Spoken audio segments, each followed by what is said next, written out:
ओम नमः शिवाय। शिव कृपा योग में आपका स्वागत है। आज हम संतों की वाणी पर कुछ चर्चा करेंगे। संतों की वाणी है, संत कहते हैं कि गुरु बिन ज्ञान ना उपजे। गुरु के बिना ज्ञान प्रकट नहीं हो सकता। गुरु के बिना ज्ञान विकसित नहीं हो सकता।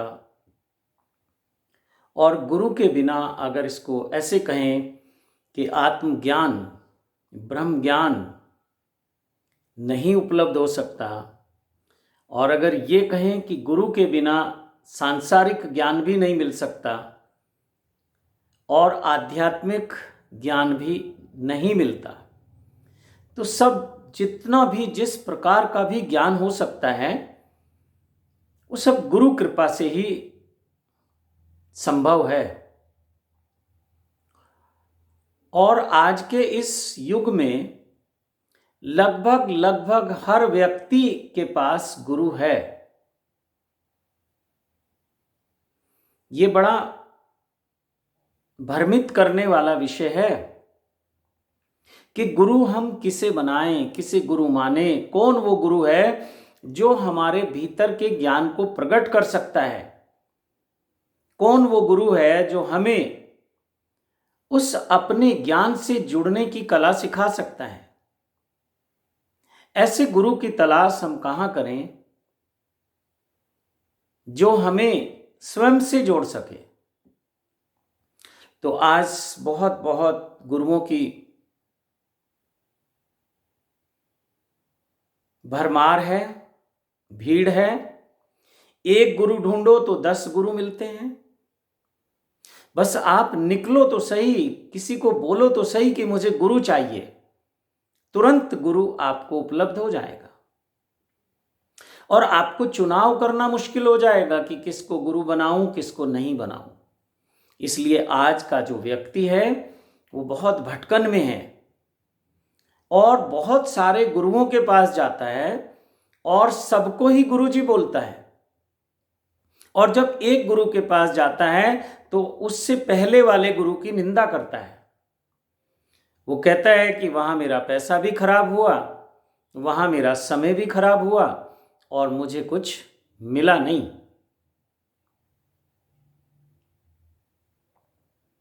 पर मैं इसको ऐसे देखता हूं कि गुरु की गलती नहीं है। गलती कहीं ना कहीं आपसे होती है। या तो गुरु के द्वारा बताई गई जो भी साधनाएं हैं, क्रियाएं हैं, वो आप करते नहीं हैं, या आप गुरु के पास किसी चमत्कार की इच्छा को लेकर जाते हैं और आप ये चाहते हैं कि जो भी हम कहें वो शुभ है या अशुभ है, गुरु उसको करने में अपनी सहमति दे दे और गुरु कह दे कि बस तुम जाओ निश्चिंत होकर, मैं सब संभाल लूंगा। तो कहीं ना कहीं फिर धोखा मिलता है। कुछ तो आपको देना ही पड़ेगा। या तो आप अपनी भक्ति देंगे या आप अपना धन देंगे। तो जिसको आप कहते हो कि हमारे साथ धोखा हुआ, चीटिंग हुई, ठगी हुई, वो पैसे की बात करते हो। तो बहुत सावधान होकर इस मार्ग पे चलना है। और ये बात सत्य है कि बिना गुरु के ज्ञान उपज नहीं सकता, बिना गुरु के जीवन सुखी हो नहीं सकता, बिना गुरु के सत्यम शिवम सुंदरम का मार्ग मिल नहीं सकता। बहुत लोग मनमुखी होकर साधना करते हैं। तो मनमुखी होकर साधना करने का मतलब ऐसा समझिए कि आपको उस साधना का 10% लाभ मिलेगा और गुरुमुखी होते ही आपको उस साधना का 100% लाभ मिलता है। इसको ऐसे समझ लें कि जो आपकी अपनी संतान है, आपका जो भी कुछ जमा पूंजी है वो 100% आप अपनी संतान को देते हैं। और अड़ोसी पड़ोसी को या आपके जो रिश्तेदार हैं, आपके जो और संगी साथी हैं, उनको तो शायद ही 10% भी मिल पाता हो। गुरुमुखी होने से गुरु की जो भी भक्ति है, उसकी शक्ति है, उसकी कमाई है, आप उसमें हिस्सेदार हो जाते हैं। गुरु शिष्य का संबंध पिता और पुत्र जैसा होता है।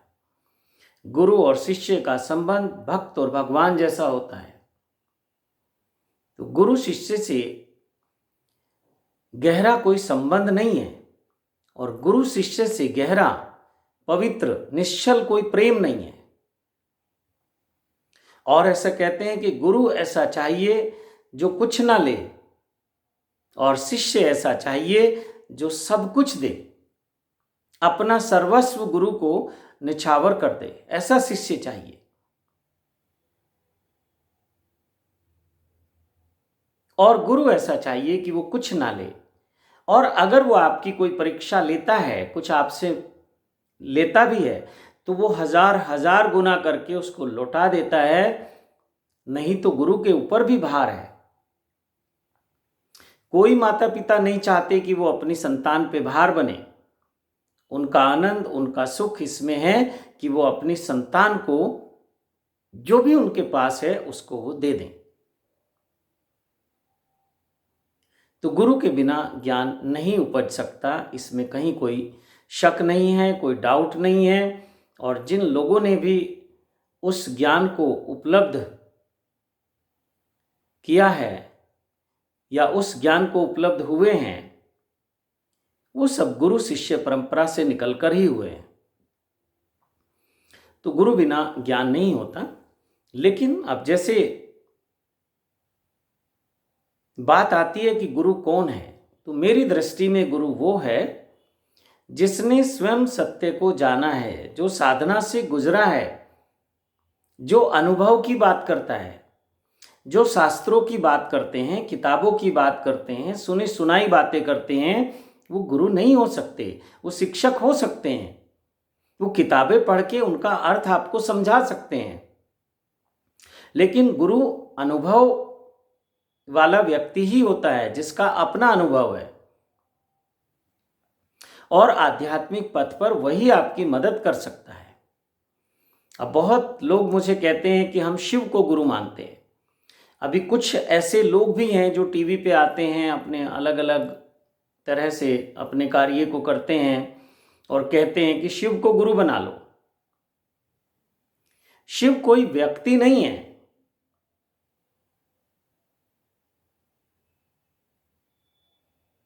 और गुरु आपको चाहिए जीवित व्यक्ति के रूप में, आप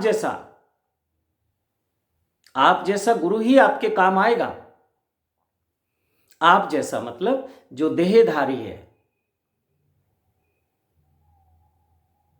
जो देह से मुक्त हो गए, वो गुरु भी आपके काम नहीं आएंगे। वो बहुत उच्च कोटि के साधक होते हैं जो देह से मुक्त होने के बाद भी गुरु से संपर्क स्थापित कर लेते हैं।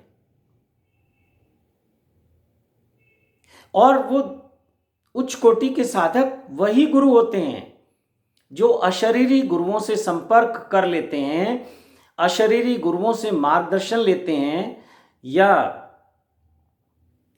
जो भी उस आत्मलोक में सिद्ध संत हैं, सिद्ध गुरु हैं, देव शक्तियां हैं, जो उनसे संपर्क स्थापित कर लेते हैं, वही गुरु का कार्य कर पाते हैं। तो बहुत लोग कहते हैं कि शिव को गुरु बना लो, कुछ लोग कहते हैं हमने तो कृष्ण जी को गुरु बना रखा है, कुछ लोग कहते हैं हम तो गणेश जी को गुरु मानते हैं, कुछ लोग मुझे मिले वो कहते हैं विष्णु जी हमारे गुरु हैं, कुछ लोगों ने कहा साईं बाबा को हम गुरु मानते हैं। तो ये आपके गुरु नहीं हो सकते। और कहीं ना कहीं आपको दुनिया में कुछ भी मिल जाए, दुनिया में आपको कुछ भी मिल जाए, लेकिन वो जो संतुष्टि है जो आध्यात्म रूपी ज्ञान से प्राप्त होती है वो तो नहीं मिलेगी। सब कुछ पाने के बाद भी आपको लगेगा कि मेरे हाथ खाली हैं।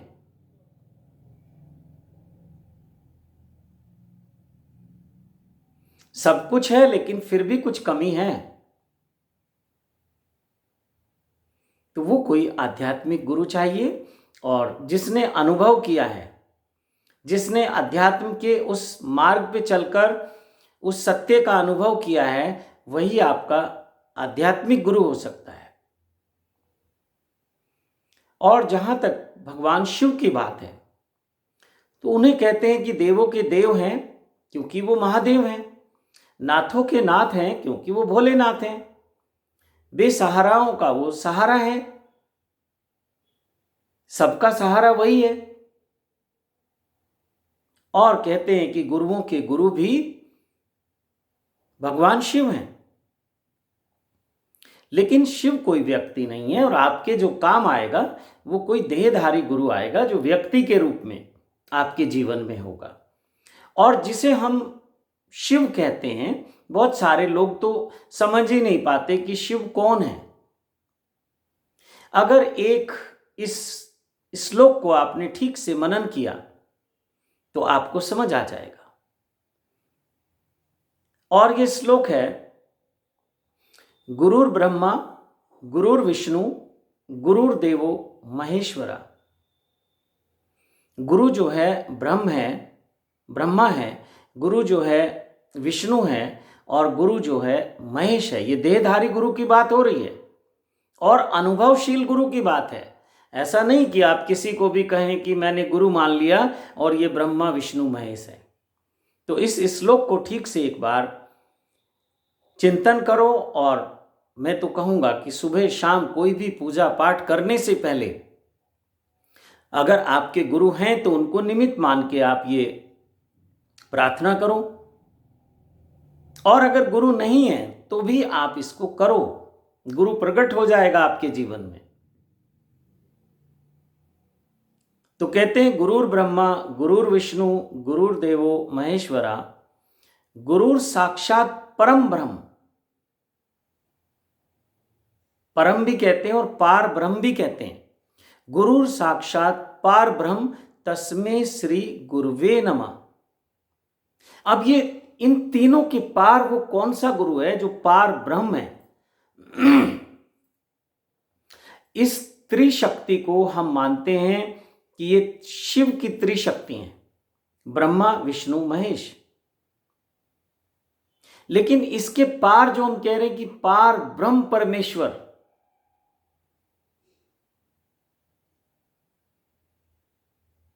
तो वही गुरु हो सकता है, पार ब्रह्म परमेश्वर वही गुरु हो सकता है, ब्रह्मा विष्णु महेश, जिसने उस पार ब्रह्म परमेश्वर का अनुभव किया है। और ये त्रिशक्ति उस पार ब्रह्म परमेश्वर से ही प्रकट हुई हैं, और ये तीनों शक्ति साकार रूप में है। शरीर के रूप में हमने इनको माना है ब्रह्मा विष्णु महेश, लेकिन पार ब्रह्म परमेश्वर का कोई देह रूप नहीं है, शरीर रूप नहीं है। ये बात अलग है कि हम हिंदुओं ने कल्पना के आधार पे, अपनी धारणाओं के आधार पर, शास्त्रों के आधार पर कुछ इमेजिनिंग की, कल्पना की, और हमने चित्र बना लिए भगवान शिव के। लेकिन देखा जाए तो वो महेश के चित्र हैं, वो ब्रह्मा और विष्णु के चित्र हैं। पार ब्रह्म परमेश्वर निराकार है, जिसको किसी ना किसी रूप में सभी धर्म मानते हैं।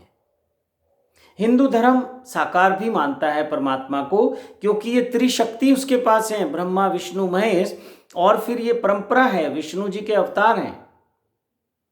और धर्मों में साकार ईश्वर को नहीं माना गया, वहां निराकार उस पार ब्रह्म परमेश्वर को ही माना है। तो हिंदू धर्म की ये एक सौंदर्य है हिंदू धर्म का कि वो परमात्मा को दोनों रूप में मानता है, और दोनों रूप में मानने के कारण हमें उस मार्ग पे चलने में सुगमता होती है, आसानी होती है, सरलता होती है। तो ऐसा कोई गुरु आपको मिले तो आपका कल्याण हो सकता है, वरना आप भटकते रहेंगे एक गुरु के बाद दूसरे गुरु के पास, दूसरे के बाद तीसरे के, या कहें कि एक दुकान से दूसरी दुकान, दूसरी दुकान से तीसरी दुकान, अनेक दुकानें हैं गुरुओं की, और आप कभी इस दुकान पे जाएंगे, कभी उस दुकान पे जाएंगे। और हिंदू धर्म का ये सौंदर्य है कि गुरु होने से कोई आपको रोकता नहीं है। किसी और धर्म में आप गुरु नहीं हो सकते जब तक उस धर्म के जो, अब शब्द आ रहा है कि ठेकेदार, कुछ और सुंदर शब्द हो सकता था जो बुरा ना लगे, पर मैं कहूँगा कि जो उस धर्म के ठेकेदार हैं वो आपको जब गुरु होने के लिए नियुक्त करेंगे या प्रचार प्रसार के लिए नियुक्त करेंगे या आपको कोई ऐसी पदवी देंगे, तब आप उस ईश्वर का कार्य कर सकते हैं। लेकिन हिंदू धर्म का सौंदर्य ये है कि यहाँ किसी को कोई मनाही नहीं है, किसी का कोई कसौटी नहीं है। आपने अनुभव किया या नहीं किया, कोई पूछने वाला नहीं है। आप गुरु बन जाएं, आप सदगुरु बन जाएं, आप भगवान बन जाएं, आप परमात्मा बन जाएं, आप कुछ भी बन सकते हैं। यहाँ स्वतंत्रता है, ये सौंदर्य है। और स्वतंत्रता का हमेशा दुरुपयोग भी होता है। स्वतंत्रता बहुत सुंदर होती है, सौंदर्यपूर्ण होती है, लेकिन खतरा यह है कि उसका दुरुपयोग भी होता है। तो हिंदू धर्म का जितना दुरुपयोग होता है, और करने वाले भी हिंदू ही हैं, हिंदू धर्म की मजाक उड़वाने का माध्यम भी हिंदू धर्म के लोग ही बनते हैं। लेकिन ये सौंदर्य है, संभावनाएं हैं हिंदू धर्म में, अनंत अनंत संभावनाएं हैं। हिंदू धर्म मानता है कि परमात्मा कण कण में है, हर व्यक्ति में परमात्मा है। और धर्मों में ऐसी चर्चा नहीं है। वहां इस्लाम धर्म में कहते हैं कि मंसूर ने कहा, मंसूर एक संत हुए हैं बड़े उच्च कोटि के, जिन्होंने उस सत्य को अनुभव किया, उस पार ब्रह्म परमेश्वर को जाना, तो उन्होंने कहा कि अनल हक, कि वो ईश्वर, वो परमात्मा तो मैं ही हूं। तो कहते हैं कि उसकी बोटी बोटी काट दी। ईसाई धर्म में कहते हैं कि जीसस ने ये नहीं कहा कि मैं परमात्मा हूं, केवल ये कहा कि मैं परमात्मा का पुत्र हूं, और उसे सूली पे टांग दिया। और हिंदू धर्म में तो आप भगवान कहलाएं, आप गुरु कहलाएं, आप सदगुरु कहलाएं, आपकी स्वतंत्रता है। और हिंदू हम इतने सीधे साधे सरल चित्त लोग हैं कि हम पीछे लग जाते हैं, अनुभव कुछ भी हो, और छोटा सा जीवन है, गुरु ढूंढते ढूंढते ये जीवन निकल जाता है। कुछ सौभाग्यशाली लोगों को कुछ गुरु मिलते हैं, कुछ सौभाग्यशाली लोगों को कुछ अच्छी परंपराएं मिलती हैं, लेकिन ज्यादातर लोगों के हाथ पछतावा ही आता है। तो जैसे लोग कहते हैं कि शिव गुरु हैं, तो शिव कौन से गुरु की आप बात कर रहे हो? ब्रह्मा विष्णु महेश की, या पार ब्रह्म परमेश्वर को आप शिव मानते हो? तो मैं तो पार ब्रह्म परमेश्वर को ही शिव मानता हूं, जिसका कोई रूप नहीं है और सब रूप उसके हैं, जिसका कोई नाम नहीं है और सब नाम उसके हैं। तो वो कोई व्यक्ति नहीं है, वो एक शक्ति है। और मैं तुम्हें बता दूं कि वो स्थिर शक्ति है, स्टैटिक एनर्जी है।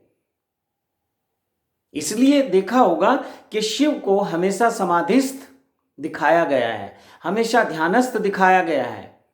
और लोग कहते हैं कि शिव किसका ध्यान करते हैं? वो तो ईश्वर है। तो वो जो ईश्वर है, वो जो शिव है, वो जो पार ब्रह्म परमेश्वर है, वो स्वयं में स्थित है, वो इस पूरे ब्रह्मांड में स्थित है, वो एक स्थिर ऊर्जा है।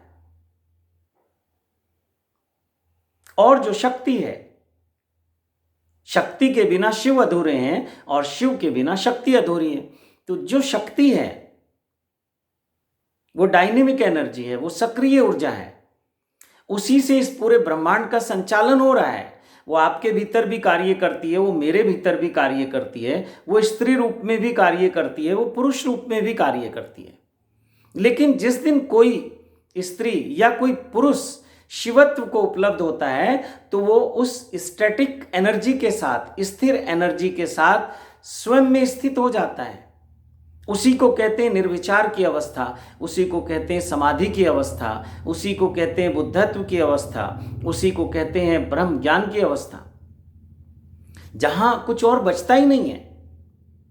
मेरे जैसी, मैं जैसी भी कोई सत्ता नहीं बचती, ईश्वर जैसा भी कोई दूसरा व्यक्ति या दूसरी कोई शक्ति या दूसरी कोई सत्ता वहां बचती नहीं। तो शिव खंड खंड नहीं है, शिव बटे हुए नहीं है। ब्रह्मा विष्णु महेश बहुत जगह हमने उनको खंड खंड दिखाया है, तो ये हो सकता है क्योंकि वो सब डायनेमिक एनर्जी हैं। तो वो शिव तो आपके गुरु हो ही नहीं सकते जब तक आप उसका अनुभव ना कर लें। और जब उसका अनुभव कर लेंगे उस शिव का, पार ब्रह्म परमेश्वर का, तो फिर कोई और गुरु बचता नहीं, फिर कहीं जाने की आवश्यकता नहीं। सम्मान सबका है, भक्त का भी सम्मान है, भगवान का भी सम्मान है, गुरु का भी सम्मान है, शिष्य का भी सम्मान है, फिर सबका सम्मान है। फिर इस्लाम का भी सम्मान है, फिर ईसाई धर्म का भी सम्मान है, फिर जैन धर्म, बौद्ध धर्म, पारसी धर्म, यहूदी धर्म, जितने भी धर्म है, हिंदू धर्म, फिर सभी सिद्धों का, संतों का, सद्गुरुओं का, गुरुओं का, सबका सम्मान है। उस अनुभव के बाद, उस अनुभव से पहले बहुत झगड़े हैं। तो ऐसे काम नहीं चलेगा। लोग आपको धोखा दे रहे हैं कि शिव को गुरु मान लो, कृष्ण को गुरु मान लो,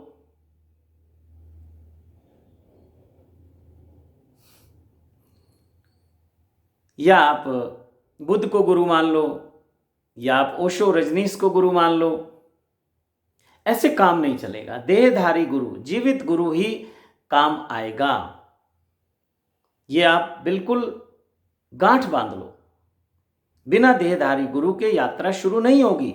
और ऐसा नहीं सोचना कि देहधारी गुरु आपको सत्य दे देगा, परमात्मा दे देगा। केवल आपको उस मार्ग पे आपका सहयोगी बनेगा, सहारा बनेगा, और आपको आपसे जोड़ेगा। और जो आपके भीतर आपका गुरु विराजमान है, मार्गदर्शन तो उससे मिलता है, लेकिन हम बाहर के गुरुओं से जुड़ जाते हैं, बाहर के गुरुओं पे अटक जाते हैं। तो अध्यात्म की यात्रा पे गुरु सबसे ज्यादा खतरनाक साबित होता है। और गुरु के बिना ज्ञान नहीं, गुरु के बिना कोई गति नहीं, गुरु के बिना कुछ मति नहीं। तो बहुत खतरनाक है ये खेल। तलवार की धार पे चलने जैसा है कि जिस व्यक्ति का सहारा हमें लेना है, उसी व्यक्ति से सावधान भी रहना है। तो किसी दिन बात करेंगे कि गुरु से सावधान।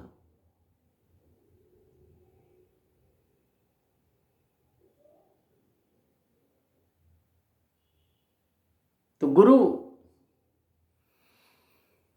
के बिना ज्ञान भी नहीं है, और गुरु के साथ खतरे बहुत हैं। तो जो लोग ऐसा कहते हैं कि शिव को गुरु बना लो, वो धोखा दे रहे हैं। एक्चुअल में तो वो आपके गुरु बन रहे हैं, क्योंकि आप उनके कहने से शिव को गुरु बना रहे हैं, और आपके अहंकार को थोड़ा सा तृप्ति मिलती है, संतुष्टि मिलती है कि कितना सीधा साधा आदमी है, कितना अच्छा आदमी है, वो कह रहा शिव को गुरु बना लो। लेकिन कहीं ना कहीं तो आप उसके कहे अनुसार चल रहे हैं, तो गुरु वो हुआ, इनडायरेक्टली हुआ।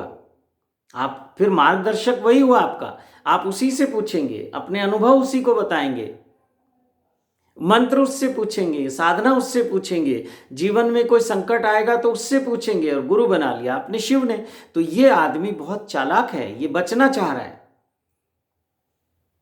ये चाहता है कि आप हमेशा इसके ग्राहक बने रहें, इसकी दुकान पे भीड़ हो जाए, क्योंकि गुरु तो शिव है। ये तो कोई जिम्मेदारी लेता नहीं, और जो गुरु जिम्मेदारी ना लेता हो वो बहुत खतरनाक हो सकता है।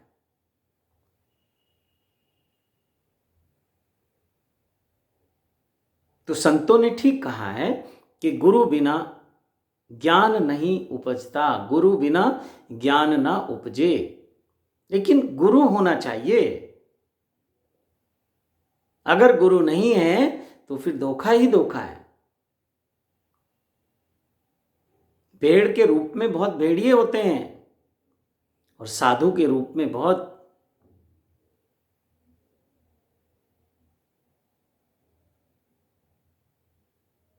साधु के रूप में बहुत बहुत तरह से व्यक्ति अपने आप को छिपा लेता है। रावण ने भी अपने आप को छिपाने के लिए साधु का ही रूप धरा था। साधु का रूप धारण करके ही सीता जी का हरण किया, सीता जी को चुराया, सीता जी के साथ छल किया। साधु का रूप। और ऐसा नहीं सोचना मैं रावण की कोई निंदा कर रहा हूं, मैं कह रहा हूं कि साधु रूप में ना जाने कौन कौन छुपा हुआ है, और हम ऐसा मान लेते हैं कि साधु मतलब उसका मैसेंजर है, उसका दूत है, भगवान की बात करने वाला है। तो भगवान की जो बात करने वाले लोग हैं ना, इनसे बहुत सावधान रहना। खास करके ये जो पुस्तकें पढ़ पढ़ के आपको सुना रहे हैं ना, इनसे बहुत सावधान रहना। सब उधार का ज्ञान है। हाँ, गुरु वो है, चाहे आपको कड़वा बोले, मीठा बोले, कैसा भी खतरनाक बोले, उल जलूल बोले, उसके पास भाषा नहीं है, उसके पास शब्द नहीं है, उसके पास शास्त्र नहीं है, उसके पास शैली नहीं है, जरूरत नहीं है उसे। सत्य को जानने के बाद बहुत कम ऐसे लोग हुए हैं जिन्होंने दूसरों को देने का कार्य किया है। सत्य को साधारण लोगों तक पहुंचाने का कार्य बहुत कम संतों ने किया है, क्योंकि ये बहुत बहुत कठिन कार्य है, बहुत पीड़ा से गुजरना पड़ता है। अब उस तरह की पीड़ा नहीं जो आप पीड़ा समझते हैं, ये उनकी करुणा है। वो आपको सत्य देते हैं और आप उन्हें जहर देते हैं। वो आपको सत्य का संदेश देते हैं और आप उन्हें सूली देते हैं। वो सत्य की घोषणा करते हैं और आप उनकी बोटी बोटी काट देते हैं। ऐसे बहुत उदाहरण हैं। तो ये खेल खतरनाक है गुरु होने का। सत्य को जानने के बाद सत्य को परोसने का खेल बड़ा खतरनाक है। बिना सत्य को अनुभव किए सत्य को परोसना बहुत सरल है, बहुत सुखद है। इससे अच्छा कोई काम ही नहीं है। तो सावधान रहना। और इसमें यह है कि कोई आपकी मदद नहीं कर सकता। कोई कहे कि फला गुरु अच्छा है और फला गुरु खराब है, तो यह भी बात बेमानी हो जाती है। जो आपको जचेगा आप उसी के पास जाएंगे। अब यह आपकी समझ है, आपकी बुद्धि है, आपका विवेक है। तो अगर कहीं गुरु से धोखा भी मिले तो कहीं ना कहीं चूक आपसे हुई, तो गलती आपसे हुई। उस गलती का ये परिणाम है जो भी आपको खट्टे मीठे अनुभव हुए। तो गुरु बिना ज्ञान ना उपजे, ये बिल्कुल सत्य है, संतों का वचन है। इसमें कहीं कोई शंका की गुंजाइश नहीं है। लेकिन गुरु होना चाहिए और ज्ञान ना उपजे। कौन सा ज्ञान? वो सत्य का ज्ञान बिना गुरु के उपज नहीं सकता। वो ईश्वर रूपी ज्ञान बिना गुरु के मिल नहीं सकता। अब ये जो आपके फिजिक्स, केमिस्ट्री, मैथ हैं, हिंदी, इंग्लिश, जो भी सब्जेक्ट हैं, जो स्कूलों की शिक्षा है, तो वो गुरु अलग हैं, वो शिक्षक हैं। और जो आध्यात्मिक,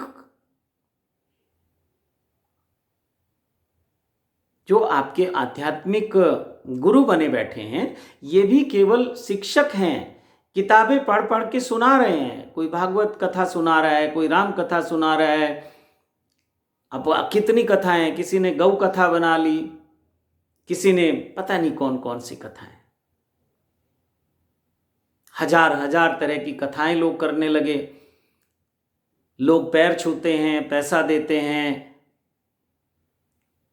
और वहां क्या है? केवल मनोरंजन है।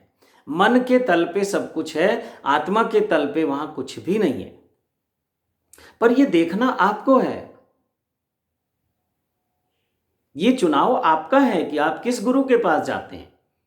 मैं तो बस इतना ही कहूंगा कि बिना गुरु ज्ञान ना उपजे। और गुरु देहधारी चाहिए। और गुरु हमेशा मूढ़ होता है। गुरु के पास बुद्धि होती ही नहीं है। जितनी बुद्धि आपके पास है, गुरु के पास तो है ही नहीं है। गुरु तो उसके पार चला गया, बियॉन्ड माइंड। गुरु की जो लिविंग है, बियॉन्ड बॉडी और बियॉन्ड माइंड है, उसको आना पड़ता है, शरीर में आना पड़ता है, मन में। और ये जो मन में और शरीर में आना है, ये करुणा के कारण है। और इस करुणा के बदले में हम जहर देते हैं।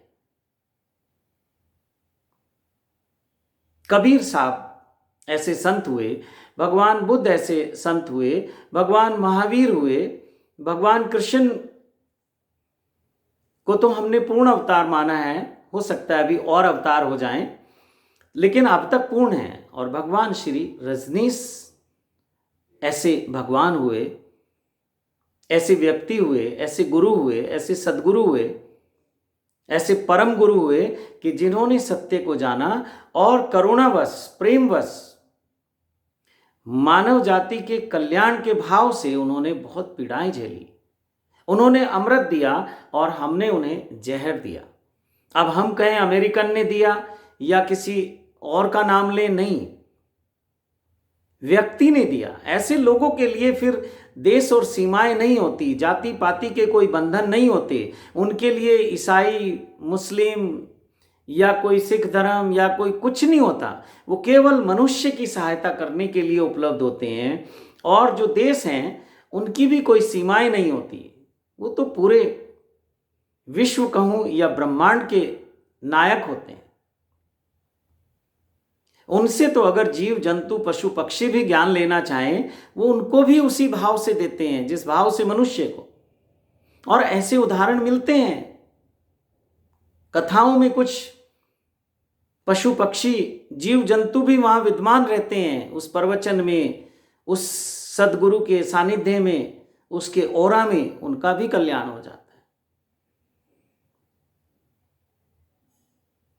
तो सदगुरु बिना, गुरु बिना ज्ञान ना उपजे, इस बात को आप समझ लो और गुरु की तलाश करो।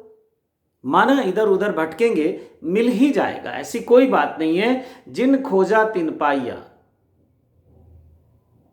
जिसने खोजा है उसने पा लिया। जिन खोजा तिन पाइया, गहरे पानी पैठ, मैं बोरी खोजन चली रही किनारे बैठ। कबीर साहब का वचन है, जिसने खोजा है उसने पा लिया, गुरु को भी, परमात्मा को भी। लेकिन जो गहरे उतरा है, जो डूबा है, उसमें गुरु ने जो कहा, जिसने किया है उसने पाया है। अब हम किताबें पढ़ते रहें, शास्त्र पढ़ते रहें, उन संतों की, गुरुओं की चर्चाएं करते रहें, सत्संग करते रहें, उससे कुछ नहीं होगा। मैं बोरी खोजन चली रही किनारे बैठ, तो किनारे बैठने से नहीं होगा, ये तो छलांग लगानी होगी। जिसको गुरु मिल जाता है उसको गोविंद भी मिल जाता है। अगर गुरु मिला तो फिर गोविंद आपसे दूर नहीं है। गुरु गोविंद दऊ खड़े काके लागू पाए, बलिहारी गुरु आपने जिन गोविंदियों बताए। फिर गोविंद दूर नहीं है। गुरु का मिलना थोड़ा सा कठिन है, उसको खोजना होता है। गोविंद को, ईश्वर को, परमात्मा को खोजने की आवश्यकता नहीं है। अगर खोज है तो गुरु की खोज है। तो इसी के साथ वाणी को विराम देता हूँ और आप सबको कोटि कोटि नमन करता हूँ, आप सबको प्रणाम करता हूँ। ओम नमः शिवाय, ओम नमः शिवाय, ओम नमः शिवाय।